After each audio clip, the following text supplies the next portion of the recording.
Ang epal nito, no? Mga pinklawan, hindi ba kayo nasasabawan sa sistema nyo? Yung epal sa grupo ninyo, na hindi manalong mayor, na walang impluensya, sa madaling salita, walang bilang. Ito si Trillanes, walang bilang. Hindi ko alam bakit may bilang ito sa kulay pink at dilaw. Ganyan ba kahihina ang mga kukote nyo, mga pinklawan? Bakit kinig na kinig kayo? Ba't di nyo patahimikin ito? Walang natutulong to. Bumuo kayo ng team na may sustansya, yung may impluensya, yung papakinggan ng mga politiko na hindi nga pinapansin sa kanto to. Nakita nyo yung kampanya nitong si Trillanes. Hindi nga pinagpapapansin yan. Napaka-loser nyo naman. Ito kayo, loser. Hindi laban eh. Dati yan na senyalis nila, yung laban, di ba? Napaka-loser nyo naman. Ba't ito pinagsasalita nyo ng pinagsasalita? Ba't ito pinag-i-epal nyo ng pinag-i-epal? Wala na ba kayong makuha? Said na kayo?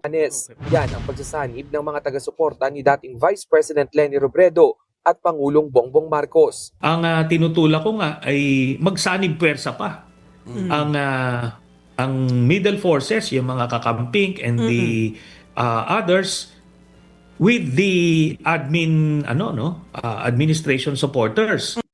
Alam nyo, tingnan nyo kung gaano ka-desperado tong mama na to. Huwag kayo magtatampo, mga pinklawan. Kasi inuuto kayo ng liderato nyo. Pink, makinig kayong mabuti. Inuuto kayo ng mga leaders ninyo. Mga pinklawan, tingnan nyo focus nitong mama na ito. 'Di ba? Alam mo, makikita nyo lang kung karapat-dapat pa ang tao eh. Tingnan ninyo kung saan ang focus nila. Yung iba ang focus, habulin yung magnanakaw ng ghost projects. Yung iba ang focus, mahinto ang corruption. Yung iba ang focus, panagutin yung nangurako sa flood control scandal. Yung iba, ang focus, mahuli yung mastermind dyan sa korupsyon ng ghost projects. Si Trillanes, ang focus para hindi mapaupo si BP Sara. Tanga ba kayo para sundan nyo yung ganyang naratibo? Yung ganyang goal? Tanga kayo para sundan yan? Ako nagtatanong lang naman. Okay lang kung aaminin nyo tanga kayo. Pero ang sa atin lang, hindi ba masyadong mababaw yung focus? Sige, hindi maupo si Sara. Maayos ang Pilipinas sa tingin ninyo?